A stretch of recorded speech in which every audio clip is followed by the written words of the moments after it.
Hello beautiful people. ఇప్పుడు నేను చెప్పబోయే చిట్కా ఇది బామ్మల కాలం నాటి చిట్కా. అప్పట్లో మనకి స్కిన్ అలర్జీ ఏదైనా వచ్చిందంటే వెంటనే మన పెద్దవాళ్ళు ఏం చేసేవాళ్ళంటే ఇలా వేపాకులు తీసుకొచ్చి అందులో పసుపు కలిపి బాగా నూరి పెట్టేవాళ్ళు. ఇప్పుడు నేను కూడా అదే ప్రాసెస్ చేయబోతున్నాను మా చిట్టి కన్నయ్య కోసం. ఇక్కడ పసుపు బాటిల్ పైన కన్నయ్య అని రాసుంది కదా! అది మా కన్నయ్యదే అండి. చిన్నప్పుడు వాడి నోరు క్లీన్ చేయడానికి మా అత్త అలా ఒరిజినల్ పసుపు పట్టించి ఒక బాటిల్‌కేసి పెట్టిందనమాట.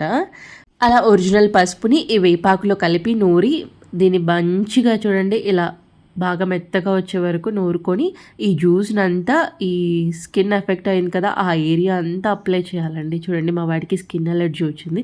సో, వాడి హ్యాండ్స్‌కి, లెగ్స్‌కి అంతా అప్లై చేశాను. ఈ స్కిన్ అలర్జీ స్టార్ట్ అయిన ఫస్ట్ 2, 3 డేస్ అప్లై చేయకపోవడమే బెటర్. ఎందుకంటే వాళ్ళకి మండుతుంది కదా! ఇది అప్లై చేసినప్పుడు.